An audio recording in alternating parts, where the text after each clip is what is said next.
আমার কাছে তখন মালদার মানুষকে বাঁচাতে হবে, মুর্শিদাবাদের মানুষকে বাঁচাতে হবে, শামশেরগঞ্জের মানুষকে বাঁচাতে হবে, ফারাক্কার মানুষকে বাঁচাতে হবে। কারণ যেভাবে গঙ্গা ভাঙন চলছে, হয়তো আগামী দিনে দেখা যাবে মুর্শিদাবাদের অর্ধেক অংশ গঙ্গা বক্ষে তলিয়ে যাবে। তাই ওইখানে যারা বসবাস করছে, চেহারাবিস হতে পারে, ফুলপুরা হতে পারে, তাবলীগ হতে পারে, দেওবন্দি হতে পারে, বেরেলি হতে পারে, হিন্দু হতে পারে, মুসলমান হতে পারে, আমার দেখার প্রয়োজন নাই। তাদের হয়ে বিধানসভায় আমি সর্বপ্রথম আওয়াজ তুলেছি। কিন্তু আপনাদের মধ্যে কি লাগিয়ে দেওয়া হচ্ছে? এই ফিতনা ঢুকিয়ে দেওয়া হচ্ছে। আমি আপনাদের বলবো, ভালো লাগলে ভোট দেবেন, না হলে দেবেন না, কিন্তু অধিকারের জন্য সোচ্চার হতে হবে, আওয়াজ তুলতে হবে, কথা বলতে হবে।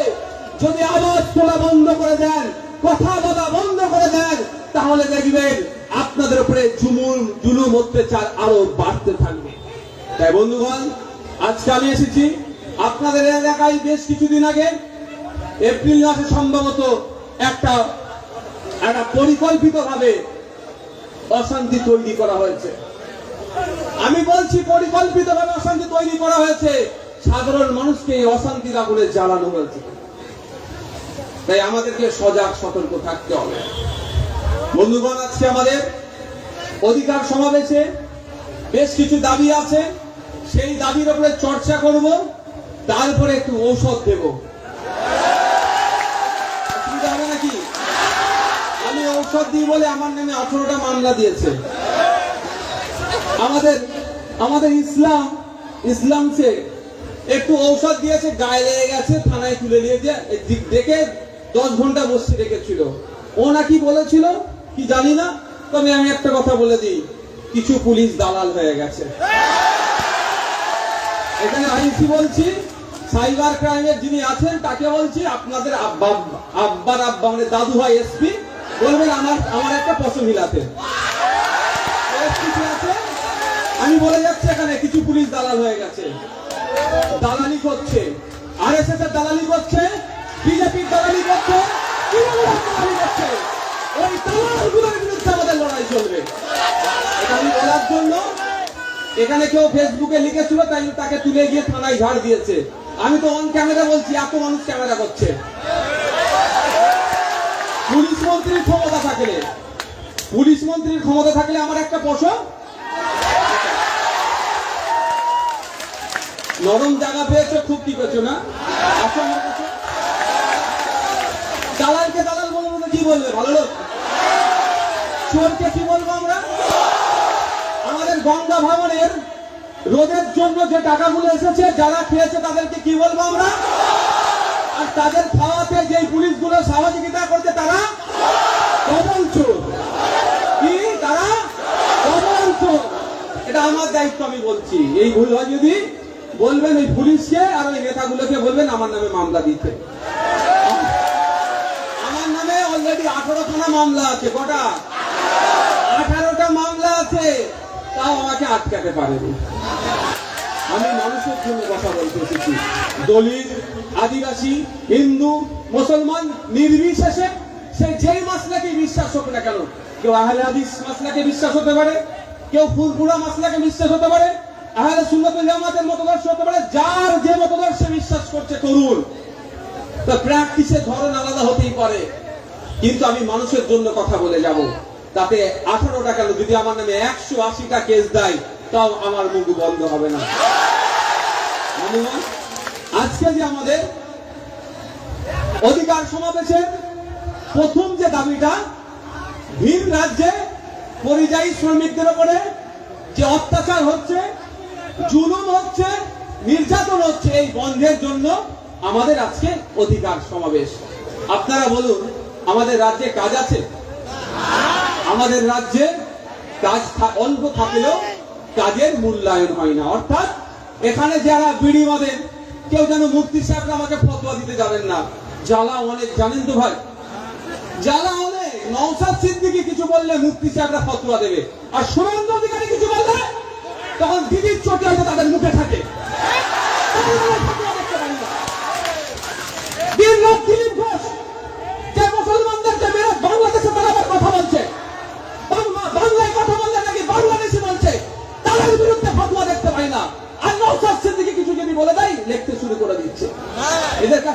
মাঝখান থাকবে না। এই মুফতি সাহেবগুলোকে আমার খুব ভয় লাগে ভাই। মুফতি সাহেবদেরকে আমি সম্মান দিই, তারা স্কলার, তারা আমাদের ধর্মীয় বিষয়টাকে ভালো করে বুঝিয়ে দেয়, তাদের সম্মান অনেক উচ্চ পর্যায়ে, তাদের বিরুদ্ধে আমি নয়। কিন্তু যারা মুফতি সেজে তৃণমূলের চাটুকারিতা করে, বকলমে বিজেপির সহযোগিতা করে, তাদের বিরুদ্ধে আমাদের লড়াই চলবে। আপনারা এখানে মায়েরা বিশেষ করে বলছি, বিড়ি বাঁধেন তো নাকি? হ্যাঁ, অনেক বিড়ির কোম্পানির মালিককে তো এমএলএ করে বসিয়ে রেখেছে মমতা ব্যানার্জি, এমপি করে বসিয়ে রেখেছে। আপনারা জানবেন, অবাক হবেন, আমি 2 বছর আগে জিজ্ঞাসা করেছিলাম 1000 বিড়ি বাঁধলে ক টাকা পাবে। ওখানে দেখাচ্ছে মুর্শিদাবাদের মানুষ 263 টাকা পাবে। পান আপনারা? সরকার বলছে 263 টাকা দিতে হবে 1000 বিড়ি বাঁধলে। এবার কেউ ফতোয়া দিতে পারে, হুজুর আপনি পীরের ঘরের ছেলে, বিড়ি বাঁধার কথা বলছেন কেন? কোথায় যাবো? এই জ্বালা আমার ভাই, অনেক বলতে পারি না ইচ্ছে থাকলেও। কিন্তু আপনাদের সঠিকটা আমি বলে যাচ্ছি, আপনারা বিড়ি বাঁধবেন না বাঁধবেন না সে ফতোয়া ফারাজের ব্যাপার আছে, আমি সেখানে যাবো না। 1000 বিড়ি বাঁধলে 263 টাকা 2 বছর আগে বলেছিল রেট, আর 6 মাসের মধ্যে রেট বাড়বে নিশ্চিতভাবে। এখন তাহলে 300 টাকা হবে, পাচ্ছে কি? 150, 180, খুব বেশি হলে 200 টাকা। তাহলে 1000 বিড়ি বাঁধলে 63 টাকা চুরি হয়ে যাচ্ছে। শ্রমের মূল্যায়ন হচ্ছে না, ফলে এখানে কাজ ছেড়ে দিয়ে কোথায় যাচ্ছে? হরিয়ানা, মহারাষ্ট্র, উত্তরপ্রদেশ, তেলেঙ্গানা, ব্যাঙ্গালোর, আহমেদাবাদ, গুজরাট, বিভিন্ন রাজ্যে কাজে চলে যাচ্ছে। অসম, উড়িষ্যায় কাজে চলে যাচ্ছে, এখানে কাজের মূল্যায়ন হচ্ছে না বলে। আর ওখানে যখন কাজে যাচ্ছে বাংলা ভাষায় কথা বলার জন্য বাংলাদেশি মারধর, ঘুষপেটিয়া এতদিন লোকাল সমাজ বিরোধীরা করতো, ওখানকার প্রশাসন এটা করতো না। ইদানিংকালে আমরা কি দেখছি? এদের ওটা অত্যাচার প্রশাসন করছে, তুলে নিয়ে চলে যাচ্ছে, বাংলাদেশি বলে আটকে রাখছে। এখান থেকে আমরা যোগাযোগ করছি বিভিন্ন অফিসের মাধ্যমে, অফিসারদের মাধ্যমে, সেই রাজ্যের অফিসারদের সাথে কথা বলে এখান থেকে আমার আইডেন্টি কার্ডের ছবি পাঠাতে হচ্ছে যে আমরা ওকে রিকগনাইজ করছি যে উনি আমাদের লোক, মানে বাংলার লোক। আইডেন্টি কার্ডের ছবি পাঠাতে হচ্ছে, আপনার এমএলএ প্যাডে সই করে পাঠাতে হচ্ছে। অনেকে আমার কাছ থেকে নিয়ে গেছে, যদি তাদেরকে না আটকায়, এই করে তাদের ছাড়ানো হচ্ছে। এটা কি সমাধান ভাই? আমি বিধানসভায় এই মুর্শিদাবাদ, মালদা, দিনাজপুর, হাওড়া, হুগলি, উত্তর 24 পরগনা, দক্ষিণ 24 পরগনার মানুষদের স্বার্থে যারা বিভিন্ন রাজ্য গিয়ে কাজ করছে তাদের জন্য আমি একটা প্রস্তাব রেখেছিলাম পশ্চিমবঙ্গ বিধানসভায়। যে সমস্ত শ্রমিকরা বাইরে রাজ্যে গিয়ে কাজ করছে, আমাদের রাজ্যের পক্ষ থেকে আলাদা করে 100% অথেন্টিক করে আইডি কার্ড বানিয়ে দেওয়া হোক। তাদেরকে যদি ওই রাজ্যে গিয়ে কোনো সমস্যায় পড়ে, সঙ্গে সঙ্গে সেই রাজ্য সরকারকে এই আইডি কার্ডটা দেখা যে পশ্চিমবাংলা সরকারের দেওয়া পরিযায়ী শ্রমিক কার্ড। আমি পশ্চিমবাংলার নাগরিক, আমি উত্তরপ্রদেশে কাজে এসেছি, আমি পশ্চিমবাংলার নাগরিক, আমি মধ্যপ্রদেশে কাজে এসেছি, আমি পশ্চিমবাংলার নাগরিক, আমি উড়িষ্যাতে কাজে গিয়েছি, তার প্রমাণপত্র। কিন্তু সরকার এটা করেনি। কারণ করেনি কেন? মার খাচ্ছে কারা? আমার কথাটা অনেকে রাগ হতে পারে। মার খাচ্ছে কারা? ফিরাদ হাকিমের আত্মীয় মার খাবে? ফিরাদ হাকিমের মেয়ে মার খাবে? ওর মেয়েকে তো পুলিশ গার্ড দিয়ে নিয়ে যাবে। আর ফিরাদ হাকিমের জন্য যে গলা ফাটায়, তার ছেলের মেরে লাশ বানিয়ে পাঠাচ্ছে। কখনো হেমন্ত রায়, কখনো সোমনাথ দেবনাথ, কখনো দীপু দাস, তো কখনো বাদুড়িয়াতে, তো কখনো আফরাজুলের মতো লাশ বানিয়ে পাঠিয়ে দিচ্ছে। আচ্ছা, মার খাচ্ছে কি? সুজিত বোস এসেছিল না কদিন আগে আপনাদের এখানে? সুজিত বোসের ছেলে মেয়ে কেউ মার খাচ্ছে বাইরে গিয়ে? মার খাচ্ছে কে? দিন আনে দিন খাওয়া শ্রমজীবী। ওই জন্য এরা কার্ডের ব্যবস্থা করেনি। সাথে সাথে আমি বলেছিলাম প্রতিটা রাজ্যে একটা করে অফিসার রাখা হোক, যে অফিসারের নাম্বার ওই রাজ্যে যে সমস্ত বাঙালি শ্রমিকরা গেছে তাদের কাছে থাকবে। যদি কোনো সময় পুলিশে বা কোনো সমস্যার সম্মুখীন হয়, সাথে সাথে অফিসারকে ফোন করবে, অফিসার লোকাল থানায় পৌঁছে গিয়ে সেটা সমাধান করবে। এবার বলুন, তামিলনাড়ুতে আপনাকে বাংলাদেশি বলে ধরেছে, আপনি তামিলনাড়ুর লোকাল ল্যাঙ্গুয়েজ কি তেলেগু নাকি না তামিল? তামিল ভাষায় কথা বলতে পারবেন? কন্নড় ভাষায় আপনি কথা বলতে পারবেন? হরিয়ানার ভাষাতে আপনি কথা বলতে পারবেন? তাহলে সেই পুলিশকে কিভাবে বুঝাবেন? ভাই ইংলিশ বলতে হবে, পারবেন ইংলিশে সবাই? তাহলে আপনার উপর অত্যাচার হবে। আপনি বাংলায় ভালো করে বুঝাতে চাইলে ও ভাববে দুটো খারাপ কথা বলছে নাকি রাগে। এমনি বাংলা ভাষাকে দুনিয়া থেকে ডিলিট করে দিয়ে বাংলাদেশি ভাষা বানিয়ে দিয়েছে বড় বড় বিজেপিরা, এই শুভেন্দু অধিকারীরা। বর্বরদের দল জ্যোতিবাবু বলেছিল যে ওরা বর্বরদের দল, অর্থাৎ বিজেপিকে। বাংলা ভাষা নেই, এখন বাংলাদেশি ভাষা হয়ে গেছে। তাহলে যদি বাংলা ভাষায় কথা বলেন আটকাবে তো, ডিস্টার্ব হবে তো। সমাধানটা কিভাবে হবে? সমাধানের জন্য আমি বলেছিলাম ওই রাজ্যে, ধরুন আপনারা মহারাষ্ট্রে আছেন, মহারাষ্ট্রে একটা অফিসার থাকবে, তার নাম্বার আপনাদের কাছে থাকবে। আপনি সমস্যায় পড়েছেন, মহারাষ্ট্রের অফিসারের সাথে কথা বলবেন, অফিসার থানাতে গিয়ে কথা বলবে। তাই যখন পশ্চিমবাংলা সরকারের একটা অফিসার থানাতে গিয়ে কথা বলবে, আপনি বুকে সাহস পাবেন না যে আমার অসুবিধা হলে আমি কাউকে করবো? কিন্তু এটা সরকার করেনি। এর জন্য আমাদের লড়াইটা কোন জায়গায় বুঝতে হবে। ক্ষমতায় আসতে হবে, এমএলএ হতে হবে, এমপি হতে হবে, মিনিস্টার হতে হবে, সেটা নয়। লড়াইটা আমাদের জনগণের অধিকার বুঝিয়ে দিতে হবে। যেখানে সংবিধান বলছে রাইট ফ্রিডম অফ মুভমেন্ট, আমার অধিকার আছে যাতে ভ্রমণের রেস্ট্রিক্টেড এরিয়া ছাড়া ভারতবর্ষের যে কোনো প্রান্তের মানুষ যে কোনো প্রান্তে গিয়ে ব্যবসা বাণিজ্য চলাফেরা করার পূর্ণ স্বাধীনতা আছে।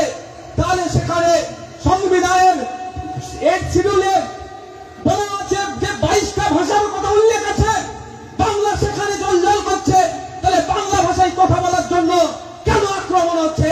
এর জবাব তো পশ্চিমবাংলা সরকারকে নেওয়া দরকার, ওই সরকারগুলো। আমরা বিরোধী, আমরা যে কাজটা করছি পশ্চিমবাংলা সরকারও ও কাজটা করছে। ভাই আমার ক্ষমতা আছে, আমি উড়িষ্যা সরকারকে গিয়ে বলবো তুমি জবাব দাও। আমি উড়িষ্যার যেখানে যেটা এখানে এই বাচ্চাটাকে নামাও উপর থেকে, পড়ে গেলে আমার নামে কেস হয়ে যায় বাবু। মমতা ব্যানার্জি আমার শুধু কেস দেওয়ার জন্য ঘুরছে, শুধু খুঁজছে নওশাদ সিদ্দিকী একটা বাজে কথা বলবে। এখানে এত ক্যামেরা আছে, এখানে মমতা ব্যানার্জির জন্য একটা রেকর্ড হচ্ছে, আমি বলে দিচ্ছি আপনাকে। স্পেশাল ওটা আমার গায়ে আসে না, বুঝতে পারছেন না?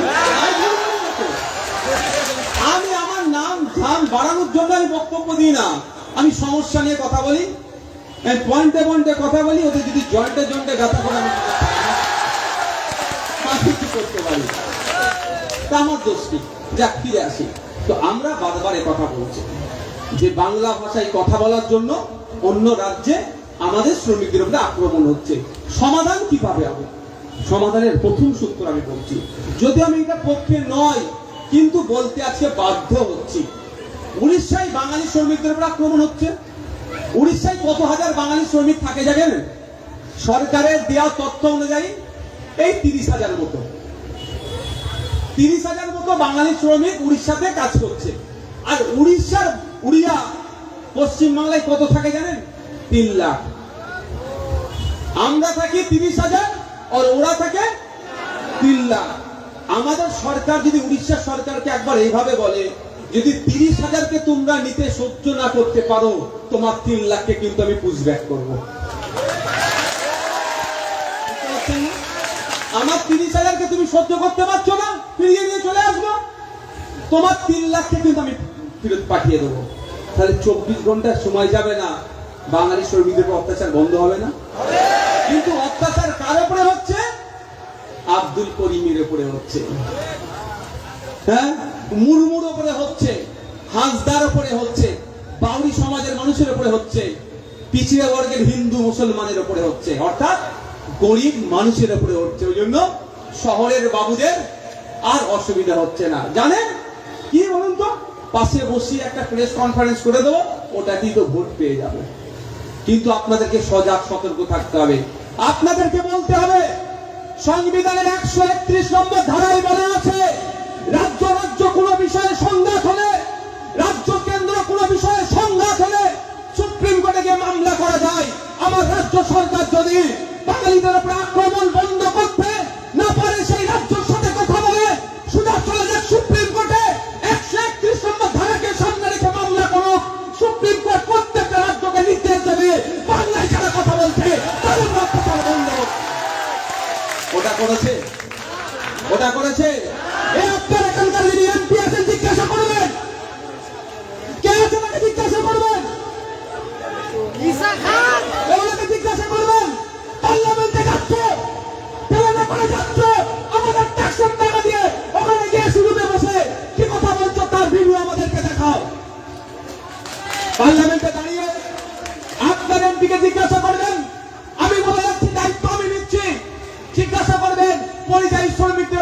অত্যাচার হচ্ছে, বাংলায় কথা বলার জন্য তাদেরকে মারধর করছে, অভিযোগ তাদেরকে খুনও করেছে, এর বিরুদ্ধে আপনি এখানকার এমপি পার্লামেন্টে দাঁড়িয়ে কটা কথা বলেছেন তার জবাবটা আগে দেবেন। এখানে আসলে জিজ্ঞাসা করবেন, ধীরে ধরবেন না, মামলা দিয়ে দেবেন। পুলিশ তো এখন লোকাল থানার সবাই নয়, তবে কিছু কিছু অফিসার হয়ে গেছে ব্লক সভাপতি, আর ব্লক সভাপতি গুলো হয়ে গেছে থানার আইসিওসি। মানে ব্লক সভাপতি বলে দিচ্ছে স্যার অমুকের অমুকের নামে মামলা দিতে হবে, দিচ্ছনি মামলা। আর থানার ওসিআইসিরা দেখে বুঝাচ্ছে তোর আইএসএফ করার কি দরকার, তুই এদিকে চলাই, তোর কি লাগবে বল। কার কোনটা কাজ? ওসির কাজ হচ্ছে যে অন্যায় করবে তাকে তার নামে মামলা দিয়ে জেলে রাখো, আর বিরোধী দল বুঝাতেই পারে ভাই তুই চলে আয় আমাদের সাথে করে মেথা, কেন আইএসএফ পড়ে পড়ে মার খাচ্ছিস, এটা বুঝাতে পারে। ঠিক উল্টো হয়ে যাচ্ছে। যা জিজ্ঞাসা করবেন তাহলে এমপি এমএলএদের কাজ কি? এমপি এমএলএদের কাজ আমরা জানতে হবে। এমপি এমএলএদের কাজ হচ্ছে তার নির্বাচনী ক্ষেত্রের মানুষকে সুরক্ষা দিয়া, তার নির্বাচনী ক্ষেত্রের মানুষের যে সমস্যা হচ্ছে সেটা সমাধান করা। একটা শব্দ খরচ করেছে, দেখুন বিধানসভা টিভি চালু নাই, সমস্যা হচ্ছে বিধানসভার মধ্যে আমি কি বলছি আপনারা জানতে পারছেন না, কিন্তু লোকসভা রাজ্যসভা টিভি আছে। খলিলুর রহমান সাহেব এখানকার এমপি, তিনি লোকসভাতে গিয়ে কি কি বক্তব্য দিয়েছে ভিডিও দেখলে সব পাওয়া যাবে। উনি যদি আমি ভুল বলে যাই তাহলে উনার যে সোশ্যাল মিডিয়া হ্যান্ডেল করছে তার উদ্দেশ্যে বার্তা অন্তত একটা ভিডিও বার করে দেখান, যে ভিডিওতে বলা হচ্ছে গঙ্গা পদ্মা ভেঙে প্রতি বছরে গঙ্গা গড়বে, পদ্মা গড়বে, আপনার চাষযোগ্য জমি বাড়িঘর চলে যাচ্ছে, এখানে সংরক্ষণ করতে হবে, এখানে বিজ্ঞানসম্মত ভাবে বাঁধ নির্মাণ করতে হবে, বিজ্ঞানসম্মত ভাবে এই ভাঙন রোধ করতে হবে। এই ধরনের একটা বক্তব্য আছে, সেটা দেখাতে বলুন। আর পরিযায়ী শ্রমিক মাইগ্রেন্ট লেবারদের উপরে যে অত্যাচার নেমে আসছে, এই অত্যাচারটা বন্ধ করতে হবে, এই মর্মে একটা বক্তব্য আছে, দেখাতে বলুন। আমার মনে হয় পাবেন না, কারণ মমতা ব্যানার্জি বলেনি, তাই বলেনি। এদের মুখে সব সেলাই করা আছে। আমাকে অফার হয়েছিল ভাই, বলছে তৃণমূলে চলে আসো, তোমার এরকম ভাবে বলা হয়েছে, তোমার ফিউচার ব্রাইট, তুমি ইয়াং ছেলে, এত ভালো বলছো, তুমি চলে আসো না তৃণমূলে, মন্ত্রী দিয়ে দেবে। আমি উত্তর দিয়েছিলাম, বাবুই পাখির গল্পটা আমি ছোটবেলায় পড়েছিলাম। আরে আমাকে ব্যাপারটা কি বলছি, ঘর ভর্তি সব দিয়েছে, সোনা গয়না সব দিয়েছে, আমি যদি বলতে না পারি বুক ফেটে মরবো নাকি? ওর দরকার নেই, আমি আমার ভাইদের সাথে টালির চালে থাকবো, আপনাদের সাথে কিন্তু বলে যাবো আমি। বন্ধুগণ যারা আপনারা উপস্থিত হয়েছেন, আপনাদের বলবো এই পরিযায়ী সমস্যা সমাধান রাজ্য সরকারকে করতে হবে। রাজ্য সরকার কি বলছে আপনাদের মন পাওয়ার জন্য, যে বাইরে থেকে এই সামিরুল সব বাইরে থেকে নিয়ে চলে আসো। সামিরুল ভাই তো কারখানা করে দেবে নাকি? সামিরুল ভাই কি করবে? আপনার এমপি, রাজ্যসভার এমপি সামিরুল সাহেব কি করবে আপনাদের জন্য? রাতারাতি কারখানা তৈরি করে দেবে, বাইরে থেকে এসে আপনার কাজে ঢুকে যাবে, তাই না? বাইরে একজন কাজ করলে স্কিল লেবার 1000 টাকার উপরে পার ডে ইনকাম করে, আর আনস্কিল লেবার প্রায় 1000 টাকা ইনকাম করে। আর আমাদের পশ্চিম বাংলায় স্কিল লেবারের রোজ কত জানেন? 450 টাকার কাছাকাছি। কেউ আসবে? যদি এখানে কাজ থাকতো, আপনি আপনার মা, বাপ, আত্মীয় স্বজন, স্বামী, স্ত্রী, স্বামী বা ছেলে পুলে ছেড়ে বাইরেতেও কাজ করতো ভাই। আর মনে সুখ আছে ভাই, ঘরের লোকের ছেড়ে বাইরে যাবে না? কেউ আছে? 2 পয়সা কম হোক তাও ঘরের কাছে থাকবো, বাপ মায়ের মুখটা দুবার দেখতে পাবো। বাচ্চা, ছোট্ট বাচ্চা আছে যেমন পিছনে বসে আছে, মায়ের মেয়ের ছেলের মুখটা দেখতে পাবো। কেউ আছে এরকম? কিন্তু আমার রাজ্যে শ্রমের মূল্যায়ন হচ্ছে না। তাই আমরা বলছি 2011 থেকে 2025 পর্যন্ত পশ্চিম বাংলা থেকে প্রায় 6500 কোম্পানি উঠে চলে গেছে, আর আপনি এখানে কাজের সন্ধান দিচ্ছেন। এখানে কলকারখানা কোথায়? নতুন ইন্ডাস্ট্রি কোথায়? আমি আপনাদের জন্য বলেছিলাম এই পরিযায়ী শ্রমিকদের উপরে অত্যাচার হবে না, এরা ঘরের কাছে থাকবে, পরিবারকে নিয়ে থাকবে, এখান থেকে ইনকাম হবে। এই মালদা মুর্শিদাবাদে এখানে আম হয়, লিচু হয়। এই জন্য আপনাদের জন্য বলেছিলাম যে এখানে সরকারের পক্ষ থেকে বড় ইন্ডাস্ট্রি বানানো হোক, এই ম্যাঙ্গো জুস বানানো হবে, লিচুর জুস বানানো হবে, জ্যাম জেলি তৈরি হবে, এখানে ইন্ডাস্ট্রি তৈরি হোক। কাঁচামালটা মালদা মুর্শিদাবাদ থেকে পাওয়া যাবে। যদি অর্থের অভাব থাকে, সরকার 51% শেয়ার রাখুক, আর 49% শেয়ার সাধারণ মানুষের কাছে ছড়িয়ে দিন। 5,000 টাকা থেকে 5 লাখ পর্যন্ত শেয়ারের দাম হোক। যার বিত্তশালী সে 5 লাখ টাকার শেয়ার কিনবে, যে গরিব মানুষ সে 5,000 টাকার শেয়ার কিনবে। তাহলে এখানকার মানুষরা ওই কলকারখানায় কাজ পেত, তার সে মনে করতো সেও কাজের কোম্পানির একটা মালিক, সুতরাং এখানে দুর্নীতিও হতো না। মালদার ছেলে, মুর্শিদাবাদের ছেলে এখানেই থাকতো, এখানেই কাজ করতো, আবার আমাদের রাজ্যের রাজস্ব বাড়তো। এই তথ্য, এই বার্তাও আমি রাজ্য সরকারকে দিয়েছি। কিন্তু রাজ্য সরকার তো আপনাকে মানুষ মনে করেনি, আপনাদেরকে ভোটার মনে করে। যদি আপনাদেরকে মানুষ মনে করত, এই প্রস্তাবটা গ্রহণ করে কি করত? আপনাদের মানত এবং আপনাদের এখানে কাজের ব্যবস্থা করতে। আপনাদের জন্য, বিড়ি শ্রমিকদের জন্য তারাপুরের একটা হসপিটাল তৈরি হয়েছিল, জানেন তো নাকি? হ্যাঁ, সে হসপিটালটা কোথায় এখন? এসব বলে দিচ্ছি, অনেকে রাগ হতে পারে, কিন্তু কেন চলেনি, কেন চলেনি খোঁজ নিন। যদি তারাপুরের হসপিটাল, সরকারি হসপিটাল যদি ঠিকঠাক থাকে, এই বিড়ি শ্রমিকরা অসুস্থ হলে প্রাইভেট হসপিটালে যাবে কেউ? আমি তো যাবো না ভাই। আমার বাড়ির কাছে যদি সরকারি ভালো হসপিটাল থাকে, ডাক্তার দেখে যাবো। তৃণমূলপন্থী ডাক্তার হয়তো ইঞ্জেকশন দিয়ে দিতে পারে, যেভাবে আমাদের বাড়ির মেয়ে তিলোত্তমাকে ফোন করলো। ওরা তো ডাক্তাররা ছিল তো নাকি ওখানে? এখন ধরা পড়েনি, ধরেনি, ধরা পড়েনি, পাকামো হচ্ছে নাকি? ওই করিডোরে 54-55 জন ওই রাত্রে যাতায়াত করেছে, ওগুলোকে সিবিআই নাকি চিনতে পারেনি, পাকামো হচ্ছে। এবং অমিত শাহকে কাছে পাকামুখা করো, মমতা ব্যানার্জির কাছে করো, অন্তত আমাদের কাছে করতে এসো না, আমরা ভালো করে বুঝি। যাক, আমি আপনাদের এটা আবার বুঝাচ্ছি যে আমরা চাই এই পরিযায়ী শ্রমিকের সমস্যার সমাধান করতে হবে। শুধু মমতা ব্যানার্জি একটা মিছিল করে দিলেন, একটা বাইট দিয়ে দিলেন, এতে সমাধান হবে না। ওটা নওশাদ সিদ্দিকী করবে, ওটা কারা করবে? ঈশা খান চৌধুরীরা করবে, ওটা কারা করবে? এই মার যে কংগ্রেসের নেতার মানে যাদের আছে তারা করবে। বসো, দাঁড়িয়ে থেকো না, বসো ভাই। তারা করবে, কারা করবে এটা? যারা বিরোধী দলে আছে, তারা সরকারকে মিটিং মিছিল করে চাপে রাখবে, আর সরকারের কাজ কি হবে? খাতায় কলমে লড়াই করা।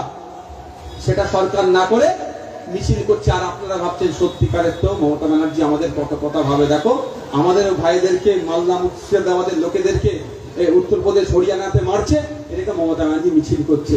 যদি মমতা ব্যানার্জি সত্যি মিছিল করার দরকার ছিল, কলকাতায় নয়, দিল্লির রাজপথে গিয়ে, পার্লামেন্টের সামনে গিয়ে ধর্নায় বসার দরকার ছিল। যে কটা এমপি আছে, আপনার এই খলিলুর রহমান সাহেবের উচিত ছিল পার্লামেন্টে ঢোকা রাখে একটা অন্তত। আপনার এই কি বলে পরে বলে না গো, কি বলো, ফ্ল্যাগার্ডে লিখে যে মালদার জঙ্গিপুর লোকসভার অন্তর্গত শ্রমিকদের উপর অত্যাচার বন্ধ করতে হবে, অন্তত সেটা মিডিয়ার সামনে সারা ভারতবর্ষের মিডিয়ায় হাইলাইট হতো। এটা তাহলে ভাবতাম। এটা উনি করেননি। উনি এখানে এসে গল্প শোনাচ্ছে, আর শুভেন্দু অধিকারীর সাথে রাত্রে ঠিক হয়তো যোগাযোগটা ঠিক রেখে দিচ্ছেন। ভুল বলছি নাকি? ফেস টাইমটা একবার চেক করে দেখবেন। আইফোন আছে, আইফোন হাতে, কি ফোন থাকে? আইফোন। ফেস টাইমটা দেখবে, সব ফেস টাইম কি ফেস টাইম হয়। আর আপনারা ভাবছেন আমার লিডার একদম আমার জন্য জান দিয়ে দেবে, ঘোড়া ডিম দেবে। যদি জান দিত, অন্তত এতটুকু কথা, দুটো জায়গায় কথা বলতো। নতুন কথা, যখন মাননীয়া বললেন যে ওয়াকাফ নিয়ে গুলোগুলি করবেন না, তখন অন্তত বলতো দিদি তাহলে আপনি দায়িত্ব নিয়ে মিটিং মিছিল করুন। বলার সাহস দেখাতে পেরেছে? আমি আগেই বললাম ওদের মুখ বন্ধ থাকে। আর দ্বিতীয়, এই শামশেরগঞ্জ ধুলিয়ানে একটা ইনসিডেন্টকে কেন্দ্র করে প্রায় 500 অধিক মানুষকে অ্যারেস্ট করে এতদিন রাখার সাহসও পেত না ওদেরকে। আমি কিন্তু এখানে হয়ে কারো হয়ে ওকালতি করতে আসেনি। যারা দোষী চার্জশিট লাগাও, তাদের শাস্তির ব্যবস্থা করো। যারা দোষী, এই চন্দন দাস, হরিগোবিন্দ দাসকে যারা খুন করেছে, তাদের যাবজ্জীবন ফাঁসির ব্যবস্থা করো। কি আমরা সহমত নাকি ভাই? তারা সহমত, হাত তুলুন তো। তারা চন্দন দাস, হরি গোবিন্দ দাসকে খুন করেছে, তাদের বিরুদ্ধে আমাদের লড়াই চলবে তো নাকি? কেন নিরীহ মানুষকে খুন করবে? চার্জশিট লাগাও, তাদেরকে ফাঁসিতে ঝুলিয়ে দাও দরকার লাগলে। কিন্তু সেটাকে কেন্দ্র করে কোন নিরীহ মুসলিমকে আটকে রেখেছে, এদেরকে জামিন দিতে হবে, এইটুকু বলার স্বাধীনতা আপনার এমপি এমএলএ আছে তো? আছে? আমি চ্যালেঞ্জ করে যাচ্ছি, আজকের পরে হয়তো এমপি এমএলএ কিছু বক্তব্য দিতে পারে। মিডিয়ার বন্ধুদের বলবো, এই কোশ্চেনটা করবেন যে 500 অধিক মানুষকে ধরেছে, সবাই দোষী না, ওর মধ্যে অধিকাংশ নির্দোষ। আমি চ্যালেঞ্জ করে বলছি, ওদের এতটুকু বলার ক্ষমতা নাই। মমতা ব্যানার্জি এই ক্ষমতাটা দেয়নি যে যাদেরকে অ্যারেস্ট করেছে তাদের মধ্যে সিংহভাগ নির্দোষ, এটা বলার ওদেরকে স্বাধীনতাটুকু দেয়নি। জিজ্ঞাসা করবেন মিডিয়ার বন্ধুরা, বুঝতে পারছেন না? আচ্ছা, আমি যাওয়ার পরে অনেক গল্প শোনাবে, ও বিজেপি সহযোগিতা করতে এসছে, অনেক গল্প শোনাবে। ওই মিডিয়ার বন্ধুদের বলবে, এতটুকু জিজ্ঞাসা করো যে 500 অধিক যে মুসলিম মানুষকে ধরে রেখেছো, ওই ইনসিডেন্টকে কেন্দ্র করে সবাই কি দোষী? আমরা তো জানি সবাই দোষী নয়। তাহলে এমএলএ স্যার বা এমপি স্যারের এত ক্ষমতা নয় যে এতটুকু বলার না ওর মধ্যে সবাই দোষী নয়। আমি চ্যালেঞ্জ করে বলছি, এই কথা বলতে ওরা পারবে না। কারণ কি বলুন তো, ওদের মুখে সেলাই করে রেখে দিয়েছে মমতা ব্যানার্জি। তো আমি মিনিস্ট্রি দিয়ে লাভ কি হবে যদি আমার মুখে সেলাই করা থাকে? তা বন্ধুগণ, লড়াইটা কোন জায়গায় বুঝতে হবে। লড়াইটা নাইকে প্রতিষ্ঠা করার লড়াই, হক কথা বলার লড়াই, সত্য কথা বলার লড়াই। এই সত্য কথা বলার জন্য আগামীতে আপনাদেরকে আমরা চাইবো আপনারা আমাদের পাশে থাকুন। এই শামশেরগঞ্জ থেকে এমন নির্ভীক সত্যবাদী লোককে জিতিয়ে পশ্চিম বাংলার আইনসভাতে আপনারা পাঠাবেন, যে পশ্চিম বাংলার আইনসভাতে গিয়ে বারবার গঙ্গা ভবন দিয়ে সোচ্চার হবে, মুখ্যমন্ত্রী বাধ্য হবে গঙ্গা ভবন রোধের জন্য। আমি অবাক হয়ে যাচ্ছি, মিসকিনগরে কবরস্থান চলে যাচ্ছে গঙ্গার গর্ভে, শ্মশান চলে যাচ্ছে গঙ্গা গর্ভে, স্কুল চলে যাচ্ছে গঙ্গা গর্ভে, মসজিদ চলে যাচ্ছে গঙ্গা গর্ভে, কোনো হেলদোল নাই। আর হাজার হাজার কোটি টাকা খরচ করে কি করছে? মৎস্য করছে, খেলা করছে, আর এইখানকার মানুষদের ধ্বংস হয়ে যাচ্ছে, একটা প্রজন্ম শেষ হয়ে যাচ্ছে, কোনো ব্যবস্থা করছে না। আপনাদের মধ্যে একটা ভুল বুঝানো আছে। আমি কিছু মানুষের সাথে কথা বলেছিলাম, আমি কি বলছি জানেন? এই গঙ্গা ভাঙন নাকি রোধ করা যাবে না, ওই যে সাধারণ মানুষ ভাই, আপনাদের এরকম কেউ শিখিয়ে রেখেছে নাকি? আমি কিছু সাধারণ মানুষের সাথে একবার কথা বলেছিলাম, কলকাতায় দেখা হয়েছিল, কথা বলতে বলতে উনি আমাকে রিপ্লাই দিচ্ছে যে গঙ্গা ভাঙন রোধ করা যাবে না, ওই জন্য সরকার ঠিকঠাক কাজ করতে পারে না। তিনি কিন্তু তৃণমূলের লোক নয়, এরা মাথায় ঢুকানো আছে। আমি আপনাদের বলি, এই ফারাক্কাতে নতুন ব্রিজ হচ্ছে তো ভাই, গঙ্গার উপরে যদি ব্রিজ হতে পারে গঙ্গা ভাঙন রোধ করা যাবে না? আপনাকে ভালো কাছি তো, ফারাক্কাতে নতুন ব্রিজ যদি হতে পারে তাহলে গঙ্গা ভাঙন রোধ করা যাবে না? করতে যাক না, করছে কোথায়? থুতু দিয়ে আটা ছেড়েছে।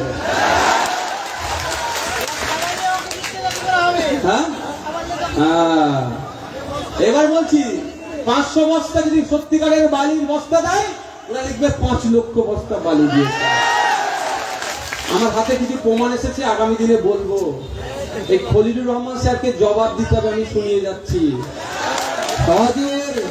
হজের দুর্নীতি, আপনাদের এমপি চেয়ারম্যান না, কোনো জায়গায় বাদ রাখছে না, ধর্মের কাজেও দিয়েছে হাত ঢুকিয়ে। এবার এমপি খেয়েছে না এমপি নিচের লোক খেয়েছে, এমপির দায়িত্ব। আপনারা শুনলে অবাক হবে, কলকাতা হজ হাউস 10 তলা বিল্ডিং, হ্যাঁ, ওখানে যতটা না টয়লেট আছে তার থেকে বেশি ক্লিনারের নিযুক্ত করেছে এই হজের যাওয়ার সময়। মানে বুঝতে পারছেন, রোজ হিসাবে 540 না কত টাকা তুলে নিয়েছে। যত না হাজি আছে তার থেকে বেশি সিকিউরিটি ওখানে নিয়োগ নাকি হয়েছে এই হজের সময়, মাল তুলেছে। প্রায় 90 লাখ টাকা, 1 কোটি টাকা হারামে গেছে। টাকাটা কার টাকা? খলিলুর রহমান সাহেবের বিড়ি বেচা টাকা নাকি? হ্যাঁ, বিড়ি বেচা টাকা নাকি? যে উনি যা ইচ্ছা খরচ করবে। আপনার আমার ট্যাক্সের মেহনতের টাকা, যে আপনার পাড়ায় বিড়ি মানছে তারও ট্যাক্সের মেহনতের টাকা, সেগুলো উচ্ছন্নে যাচ্ছে। যাক, ওই প্রসঙ্গটা পরে আসবে, আমি বলবো। আমরা ভুলে যাচ্ছি না ইজাজ আহমেদকে পুলিশের গুলিতে সে নাকি সুতিতে মারা গেছিল, তাকে নিয়ে চর্চা হচ্ছে না কেন? 13টি ছেলে গুলিবিদ্ধ হয়ে অর্থের অভাবে এখন ঠিকঠাক চিকিৎসা পর্যন্ত পাচ্ছে না। 17টি ছেলে সম্ভবত অর্থের অভাবে এখনো ঠিকঠাক চিকিৎসা পাচ্ছে না। তা নিয়ে কোনো উচ্চবাচ্য আছে? এরা আবার জনপ্রতিনিধি। লজ্জা লাগে এই সমস্ত জনপ্রতিনিধি।